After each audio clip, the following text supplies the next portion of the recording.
आओ बच्चों, देखो बच्चों, कठिन सवाल आसान जवाब। क्योंकि गणित हुआ आसान रे बच्चों, गणित हुआ आसान। अंकों का है खेल निराला, जोड़ घटाओं ने क्या कर डाला। क्योंकि गणित हुआ आसान रे बच्चों, गणित हुआ आसान।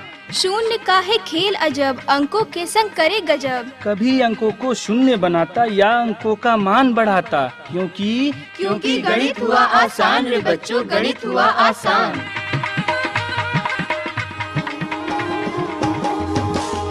अलवर की आवाज़ 90.8 FM पर मैं हूं आपके साथ, आपका दोस्त बसंत। और गणित हुआ आसान को और आसान करने के लिए एक बार फिर से आपके साथ जुड़ गए हैं आप ही के अलवर की आवाज़ 90.8 FM पर। और गणित को आसान करने के लिए आज हमारे साथ स्टूडियो में मौजूद हैं IIT अलवर के असिस्टेंट प्रोफेसर सचिन वर्मा, जो हमें आज बताएंगे पैराबोला के बारे में, यानी कि कॉनिक सेक्शन में। इससे पहले भी हमने पैराबोला के बारे में जाना था, लेकिन उसे आगे की जानकारी आज आपको देंगे आप ही के अलवर की आवाज़ 90.8 FM पर। और साथ में है हमारे कुछ कम्युनिटी स्टूडेंट्स।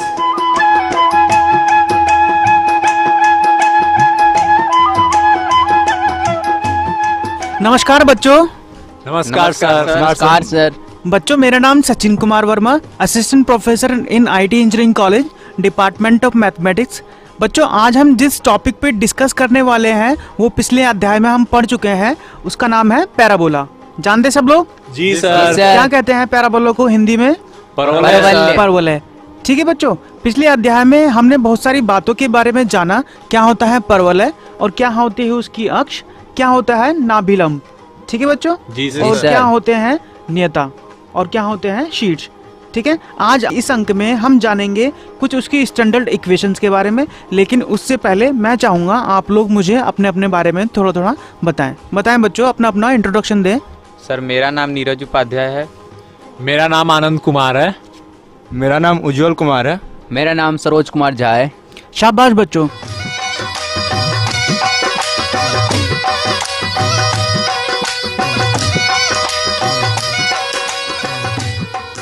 तो हम आगे बढ़ने से पहले ये जानने की कोशिश करेंगे कि पिछले अध्याय में हमने क्या क्या जाना इन पैराबोला के बारे में।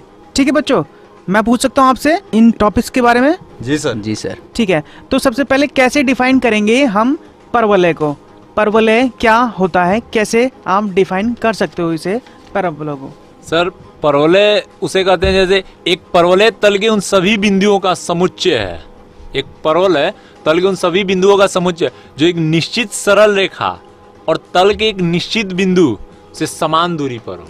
अच्छा, आप बताएंगे नीरज, और अच्छा एक्सप्लेन कर पाएंगे आप? सर, जैसे कि एक मेरा कोई तल है और उस तल पर मैंने एक निश्चित सरल रेखा को डिफाइन किया, फिर एक निश्चित बिंदु को लिया। निश्चित सरल रेखा और निश्चित बिंदु के बीच में मैं एक कर्व को प्लॉट करूंगा, और वो जो कर्व है वह निश्चित बिंदु से, और जो वो नियता है, जो निश्चित एक सरल रेखा है, उससे हॉरिजॉन्टली जो दूरी है वो दूरी और बिंदु से उसकी निश्चित दूरी जब दोनों समान होती जाएगी, और इस प्रकार से जितने भी बिंदुओं का समुच्चय मिलता जाएगा उसके द्वारा मिलाने से जो रेखा फिर प्राप्त होगा उसे सर परवलय कहते हैं। हाँ शाबाश। देखो, जैसे नीरज बता रहे हैं कि सबसे पहले हम लेंगे वर्टिकल लाइन, ठीक है, एक ऊर्ध्वाधर रेखा, और एक लेंगे निश्चित बिंदु, ठीक है, और उन दोनों के बीच में एक ऐसा कर्व जिसके हर बिंदु एक रूल फॉलो करता हो। और वो रूल क्या है कि अगर कोई पॉइंट है तो बच्चों उन सभी बिंदुओं का कलेक्शन जिसकी नियता से हॉरिजॉन्टल दूरी, नियता से हॉरिजॉन्टल दूरी और नाभि से जो दूरी है वो बराबर है।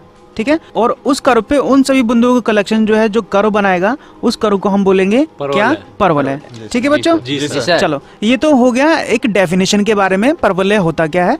अब मैं आपसे जानना चाहता हूँ कि नाभि हम पिछले अध्याय में यूज किया, वर्ड का नाम नाभि, हिंदी में कहते हैं नाभि और इंग्लिश में कहते हैं फोकस। क्या होता है फोकस, कैसे डिफाइन करोगे आप बताएं बच्चे? वह निश्चित बिंदु जिससे सर हम डिस्टेंस लेते हैं, उस बिंदु को हम लोग नाभि या फोकस कहते हैं। हाँ देखो, जैसे अभी मैंने डेफिनेशन में यूज किया, एक वर्टिकल लाइन की बात की थी और एक बात की थी मैंने निश्चित बिंदु की पॉइंट की, है ना। और जो निश्चित बिंदु की बात कर रहे हैं हम, उसी को क्या बोल रहे हैं हम? फोकस फोकस बोल रहे हैं, अर्थात हिंदी में कहें तो नाभि कह रहे हैं। ठीक है बच्चों, चलो ये तो हो गया नाभि के बारे में। अब मुझे बताएं शीर्ष, एक वर्ड हमने जोड़ा था लास्ट टाइम पे, शीर्ष। शीर्ष को कैसे डिफाइन करेंगे? आनंद आप मुझे बताएं शीर्ष को कैसे डिफाइन कर सकते हैं हम परवलय के बारे में? शीर्ष उसे कहते हैं जो एक निश्चित रेखा खींचते हैं और परवलय के बीच में एक निश्चित बिंदु लेते हैं। जैसे कि हमने जाना सर, नाभि और एक निश्चित रेखा हम लेते हैं, उसके बीच में हमने परवलय खींचा। परवलय से निश्चित रेखा और नाभि से हॉरिजॉन्टल डिस्टेंस से जो परवलय को काटती हुई रेखा जाती है, तो परवलय को जिस बिंदु पर काटती है उसे हम लोग शीर्ष बोलते हैं। हाँ बिल्कुल, देखो जैसे हम जानते हैं परवलय होता है, उसका एक तो मुख जो है वो खुला होता है और एक बंद होता है। जी सर। ठीक है, जो मुख जो बंद होता है उसको जो सेंटर पॉइंट होता है वो क्या कहलाता है? आपका शीर्ष कहलाता है ना? ऐसे ही होता है ना बच्चों? जी सर। चलिए ये तो हो गया इसके बारे में। अगर मैं बात करूं जो मुख्य अक्सिस होती है किसी परवलय की, उसको कैसे डिफाइन कर सकते हैं हम? मुख्य अक्सिस परवलय की सर, नाभि से नियता पर डाला गया लंब मुख्य अक्ष कहलाता है। ठीक है, बिल्कुल एग्जैक्टली। नाभि से डाला गया लंब जो आपके शीर्ष से होता हुआ नियता पर टकराए, और वो जो रेखा होती है उसे क्या बोलेंगे हम? मूल अक्सिस। ठीक है जी सर। चलिए ये हमने जाना कि पिछले अध्याय में हमने क्या क्या जाना परवलय के बारे में। ठीक है जी सर।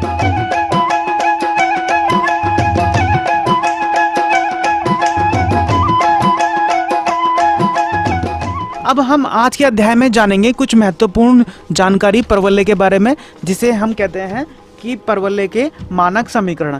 ठीक है बच्चों, तो मानक समीकरण हमारे 4 प्रकार के होते हैं, जैसे कि आप लोग जानते हैं 12th क्लास में, है ना?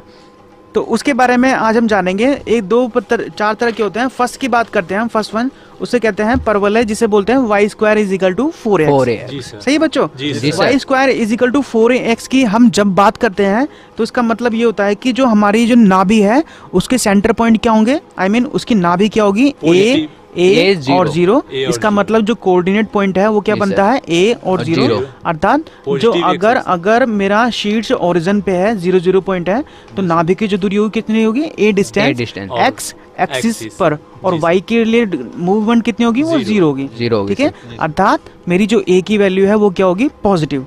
सही है। दूसरा, मुझे नियता के बारे में बताना पड़ता है। मैंने आपसे बताया था कि जो नियता होती है, जितना उसका शीर्ष से दूरी होती है नाभि की, उल्टी दिशा में नियता की जो इक्वेशन दी जाती है, जैसे सपोज करो x = a, मेरी a0 जो क्या होता है? सेंटर पॉइंट है, I mean नाभि के पॉइंट दे रखे हैं, तो नियता का इक्वेशन क्या होगा? x = -a। ठीक है, और फाइनली इक्वेशन की बात करूं तो मैं x + a = 0 मेरा क्या बनता है? परवलय बनता है, जिसको मैं डिफाइन करता हूँ y² = 4x है। ठीक है बच्चों, मैंने आपको पिछले अध्याय में ये भी बताया था कि अगर मुझे सिमेट्री देखनी हो, सिमेट्री समझते हैं आप लोग? जी सर। सममिति बोलते हैं। जी सर। नीरज आप मुझे बताएं कैसे देखते हैं सिमेट्री परवलय के अंदर? सिमेट्री का सर हिंदी अर्थ होता है सर सममिति। सममिति मीन सर सम मतलब बराबर और मिति मतलब आकार। यदि कोई भी आकृति का जस्ट वैसा ही बराबर आकृति यदि बन जाए तो उन दोनों आकृतियों को सममिति आकृति बोलते हैं, सिमेट्री आकृति बोलते हैं। जैसे हमने बताया y² = 4x है, जब आपको इक्वेशन y² = 4x दे रखी है, मतलब वो वेरिएबल जिसकी डिग्री क्या हो? 2 हो, है ना? y² हो गया, x² हो गया। अगर वो वेरिएबल जिसकी डिग्री, जैसे y एक्सिस है उसका स्क्वायर दे रखा है, y² = 4x, इसका मतलब हो गया जो हमारा जो कर्व है वो सिमेट्रिक होगा x एक्सिस के अबाउट। ठीक है, और ऐसे ही अगर मुझे मेरा कर्व दे रखा है x² समथिंग में, x² = 4ay टाइप का दे रखा हो, तो मेरा जो कर्व होगा वो सिमेट्रिक होगा y एक्सिस पे।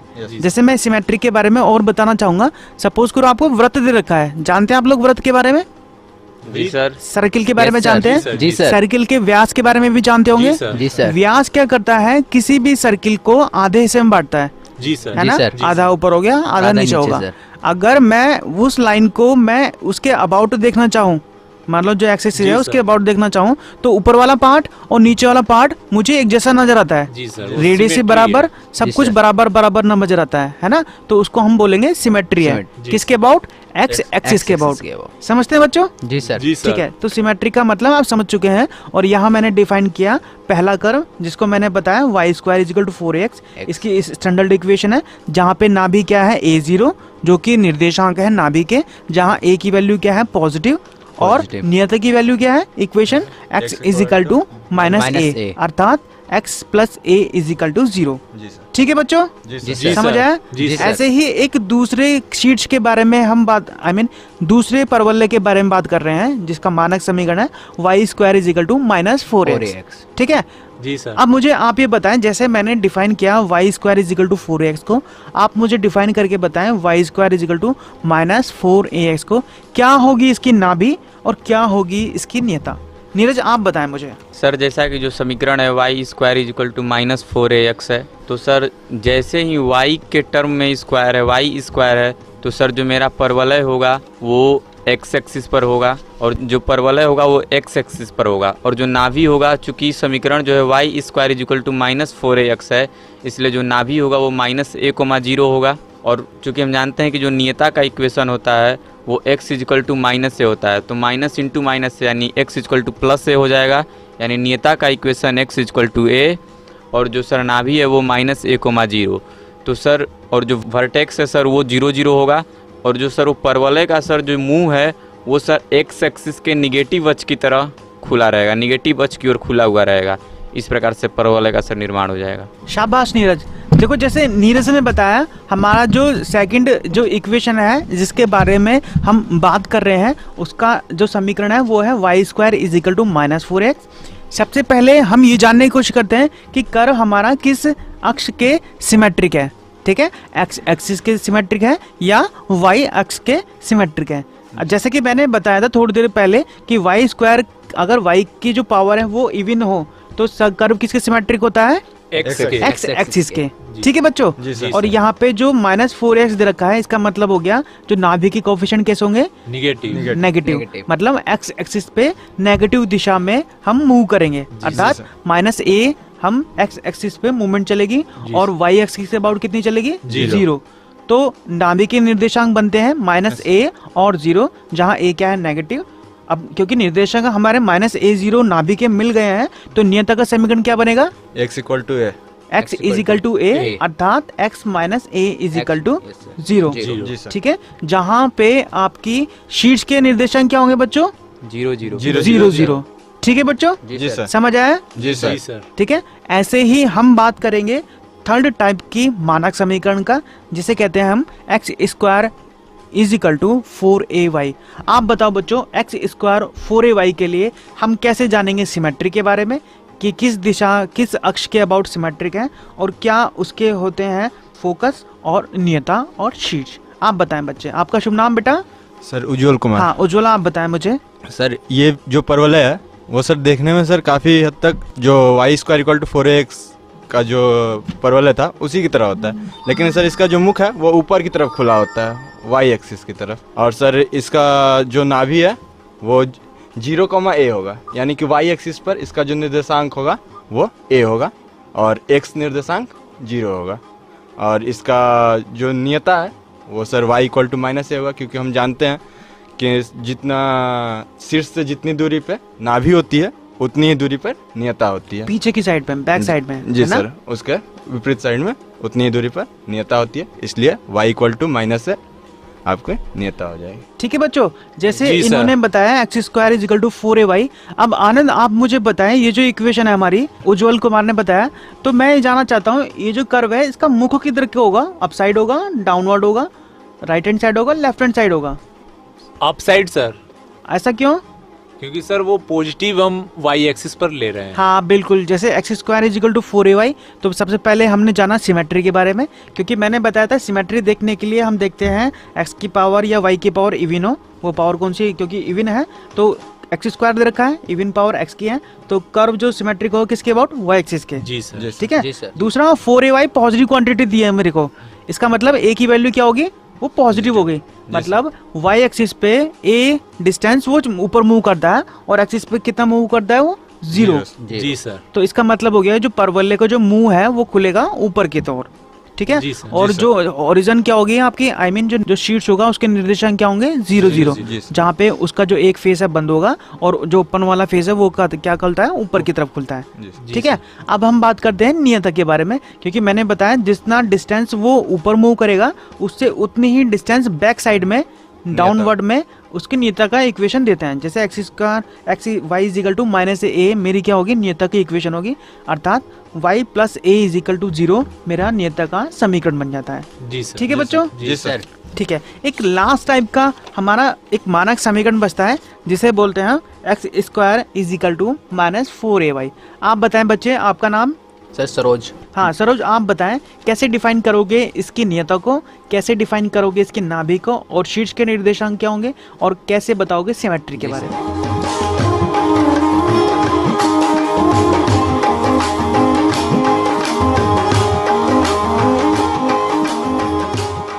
इसका जो मुंह होता है सर वो डाउनवर्ड होता है सर, नीचे की तरफ खुला रहता है।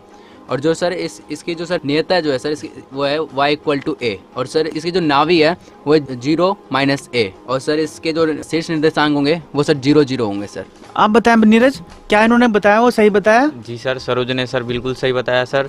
सर चूंकि x square is equal to minus 4ay है, चूंकि एक्स का पावर जो सर है सम है, जैसे कि आपने बताया था यदि किसी का पावर सम हो तो उसके जस्ट अपोजिट जो क्वाड्रेंट होता है उसका वो मिरर इमेज होता है, मतलब उसके अबाउट सिमेट्री होता है। तो एक्स स्क्वायर है, इसलिए जो मेरा परवलय होगा वो वाई एक्सिस के अबाउट सिमेट्री होगा।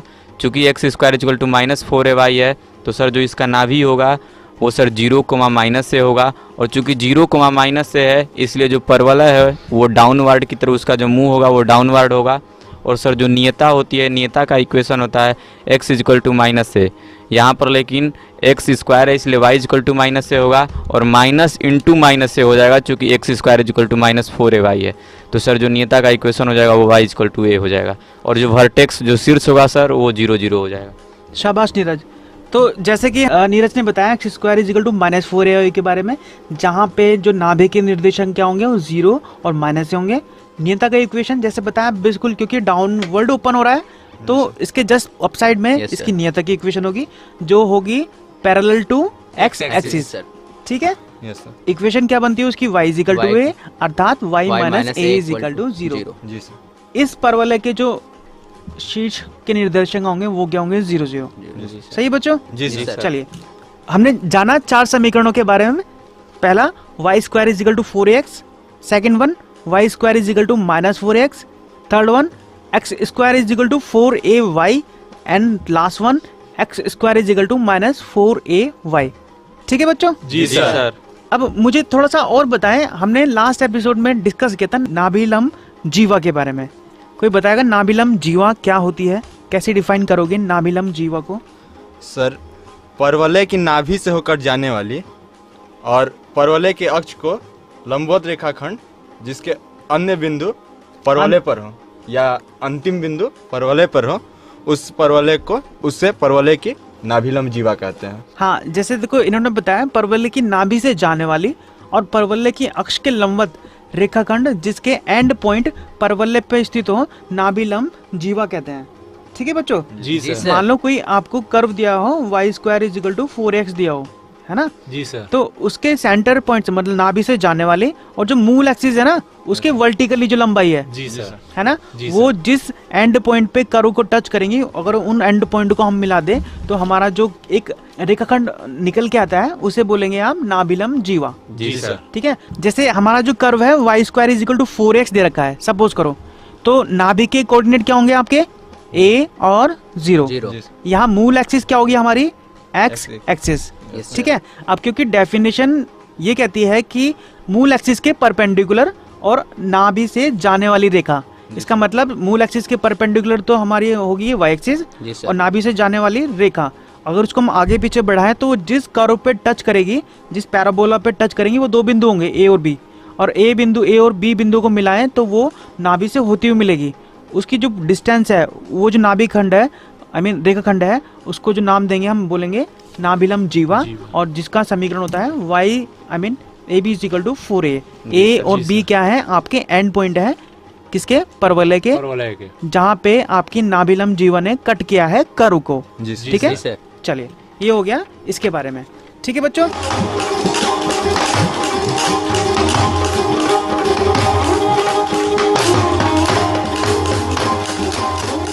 तो बेसिकली आज हमने ये जान लिया कि परवलय होता क्या है, पिछले अध्याय में जान चुके हम, और हमने जाना मानक समीकरणों के बारे में। ठीक है, काफी सारी बेसिक्स के बारे में जाना। अब मैं जानना आपसे ये चाहता हूँ, हम डेली लाइफ में कैसे जोड़ सकते हैं इनको, कैसे डिफाइन करेंगे परवलय को डेली लाइफ के एग्जांपल के साथ, आप मुझे थोड़ा थोड़ा बताएं। सर एक बात हम पूछें? हाँ पूछें बेटा।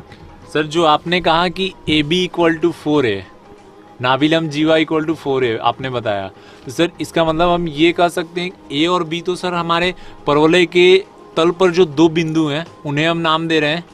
एक अगर एक परवलय है तो उसमें एक्स एक्सिस में पॉजिटिव जो है, अगर हम एक्स एक्सिस के अकॉर्डिंग ले रहे हैं, अगर हम वाई एक्सिस के अकॉर्डिंग ले रहे हैं, तो वाई एक्सिस में जो पॉजिटिव है उस पॉइंट पॉजिटिव में जहाँ पर ये हमारी नाभिलम जीवा की एक बिंदु टच करती है तो उस पॉइंट को हम ए मान रहे हैं, और एक निगेटिव वाई एक्सिस में जहाँ ये टच करती है उसे बी मान रहे हैं। तो अगर A B equal to sir 4a है, तो इसका मतलब हम ये कह सकते हैं कि जो हमारा मुख्य अक्ष है, मुख्य अक्ष और वो पॉइंट ए के बीच की जो दूरी होगी वो 2a होगी। हाँ बेटा सही कहा आनंद आपने, उसकी जो डिस्टेंस होगी वो कितनी होगी, वो 2 होगी जैसे आप बता रहे हैं। जी ठीक है, आप लोग जैसे मैं मानता हूँ कि आप लोग समझ चुके हैं पैराबोला के बारे में।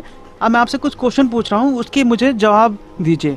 ठीक है, अगर आप समझ चुके हैं। जी सर। जी सर। सपोज करो एक इक्वेशन दी है आपको y² is equal to 8x, सही बच्चों? जी सर। तो आप मुझे इसके निर्देशांक बताएं कि नाभि के निर्देशांक क्या होंगे, अक्ष कौन सी यूज होगी, नियता का समीकरण क्या होगा, और नाभिलम की जीवा की लंबाई क्या होगी, नाभिलम जीवा की लंबाई क्या होगी। ठीक है, कैसे इस फिगर को ड्रॉ करोगे, कैसे बताओगे कि ये फिगर एक्स एक्सिस के सिमेट्रिक है या वाई एक्सिस के, आप मुझे बताएं बेटा। नीरज आप बताएं मुझे। सर चूँकि सर जो आपने जो क्वेश्चन दिया है sir y² is equal to 8x है, mean sir y² is equal to 4 into 2 into x है, तो sir y² is equal to 4 into 2 into x है, तो सर जो यहाँ 2 है वो a है, और सर जैसे कि a,0 जो होता है सर वो परवलय का सर नाभि का कोऑर्डिनेट होता है, तो मेरा जो 2,0 हो गया वो नाभि का कोऑर्डिनेट हो गया, और चूँकि y का जो पावर है वो 2 है, इसलिए सर जो परवलय का सर जो प्लॉटिंग होगा वो x अक्ष पर होगा, और सर जो नियता होगी वो x इक्वल टू -a होता है, और यहाँ a का जो वैल्यू है वो 2 है, तो x इक्वल टू -2 होगा, यानी कि y एक्सिस के पैरेलल होगा। और जो सर नाभिलंब होगा, नाभिलंब जीवा होगा सर, चूँकि 4a होता है नाभिलंब जीवा का इक्वेशन, तो चूँकि 4 इंटू a की जगह पे वैल्यू 2 है, तो 4 इंटू 2 इक्वल टू 8 होगा। हाँ बच्चे, आनंद क्या सही कह रहे हैं?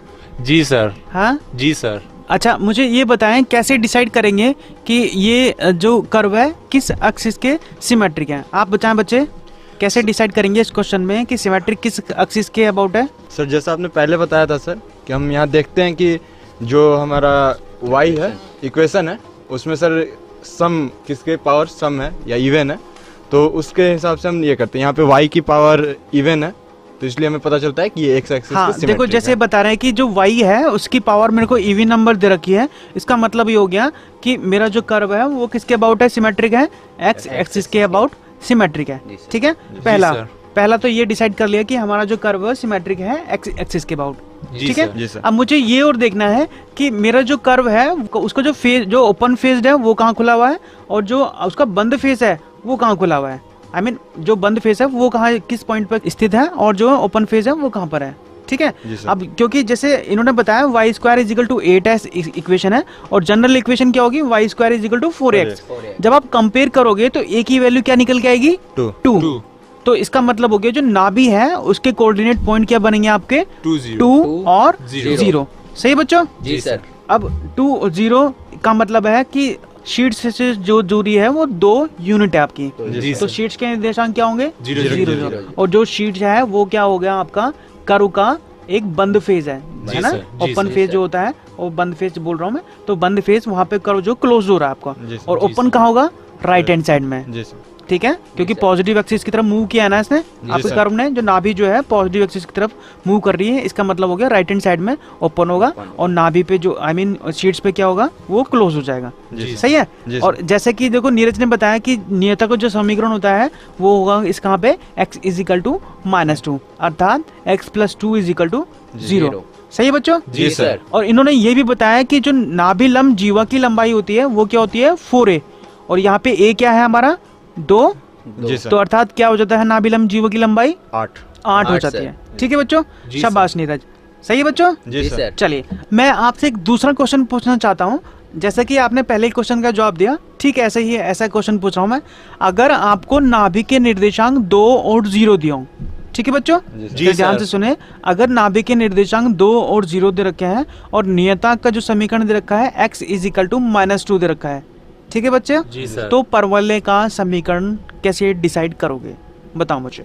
सर चूंकि हम जानते हैं सर कि जो नाभि होती है वो 1,0 होती है, तो सर यहाँ से हमें पता चलता है कि यहाँ पे जब हम यहाँ पे तुलना करते हैं, कंपेयर करते हैं, तो हमें पता चलता है कि एक की जो वैल्यू है वो 2 है। और सर जो हमने पहले स्टैंडर्ड इक्वेशन पढ़ी है उसमें सर y² = 4ax होती है, और यहाँ पे सिर्फ हमें a की वैल्यू पता नहीं होती। और सर a की वैल्यू जो हमें अभी पता चल जाती है कि 2 और 0 है, तो यहाँ से हम वहाँ पे a की वैल्यू 2 रख देंगे। a की वैल्यू 2 यूनिट है। जी सर। ठीक है, 2 0 आपके निर्देशांक है। जी सर। सही है। इसका मतलब हो गया कि a = 2 यूनिट वो मूव किया है, और क्योंकि पॉजिटिव डायरेक्शन में मूव किया है, इसका मतलब जो है कर्व कहाँ का मूव ओपन होगा सर राइट हैंड साइड पे। ठीक है बच्चों, तो फाइनली इक्वेशन क्या बनती है हमारी, 2 आपकी 2 डिस्टेंस वो मूव किया है, तो इक्वेशन क्या बनेगी y² = 8x बन जाएगी। ठीक है बच्चों? जी सर। चलिए, तो बच्चों जैसा कि हमने आज जाना परवलय के बारे में, क्या कहते हैं परवलय को इंग्लिश में, पैराबोला। उसकी इक्वेशंस के बारे में जाना, जिसे मानक समीकरण वो कहते हैं। क्या होता है मानक समीकरण, बताएंगे मुझे? सर मानक समीकरण सर परवलय को सर निरूपित करते हैं सर। y² = 4x और शाबाश, और x² = 4ay, x² = -4ay। ठीक है, नाभि लंब जीवों को डिनोट करते हैं हम 4a से। ठीक है, हमने अध्याय में जाना, पिछले अध्याय में क्या होते हैं शीर्ष, क्या होती है नाभि, ठीक है, क्या होती है नियता और क्या होती है मूल एक्सिस। सही बच्चों? आगे आने वाले अंक में हम फिर जुड़ेंगे आपके साथ, तब तक के लिए नमस्कार। धन्यवाद सर। धन्यवाद सर।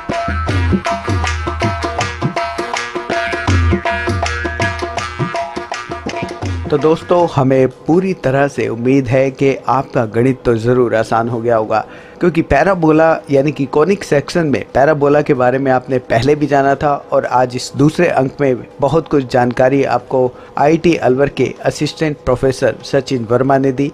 साथ में थे हमारे कुछ कम्युनिटी स्टूडेंट्स। ये प्रोग्राम भारत सरकार के विज्ञान एवं प्रौद्योगिकी विभाग द्वारा प्रेरित एवं समर्थित किया गया। आपको ये प्रोग्राम कैसा लगा, आप अपने फीडबैक प्रतिक्रिया हमें दे सकते हैं। अपने फीडबैक देने के लिए हमारा पता है कम्युनिटी रेडियो अलवर की आवाज़ 90.8 megahertz, IIT group of institutions, north extension, MIA Alwar Rajasthan. हमारे फ़ोन नंबर हैं 9587 908 908 और दूसरा नंबर है 0144 512 1190। आप हमें मेल भी कर सकते हैं। हमारी ईमेल आईडी है radioalvar@gmail.com। और साथ ही इस प्रोग्राम को आप ऑनलाइन यानी कि इंटरनेट पर भी सुन सकते हैं। इंटरनेट पर सुनने के लिए आपको लॉगिन करना है www.i-radiolive.com पर। और साथ ही मैथमेटिक्स यानी गणित हुआ आसान के एपिसोड आप ऑनलाइन यानी कि इंटरनेट के माध्यम से एक दुनिया अनेक आवाज़ के वेबसाइट पर भी सुन सकते हैं। वेबसाइट है www.edaa.in। लॉगिन कीजिए और कहीं भी बैठकर ऑनलाइन आप इन मैथमेटिक्स के प्रोग्राम को सुन सकते हैं। इसी के साथ अपने दोस्त बसंत को दीजिए इजाजत। नमस्कार। आओ बच्चों, देखो बच्चों, कठिन सवाल आसान जवाब, क्योंकि गणित हुआ आसान रे बच्चों, गणित हुआ आसान। अंकों का है खेल निराला, जोड़ घटाओं ने क्या कर डाला। क्योंकि गणित हुआ आसान रे बच्चों, गणित हुआ आसान। शून्य का है खेल अजब, अंकों के संग करे गजब। कभी अंकों को शून्य बनाता या अंकों का मान बढ़ाता, क्योंकि गणित हुआ आसान रे बच्चों, गणित हुआ आसान।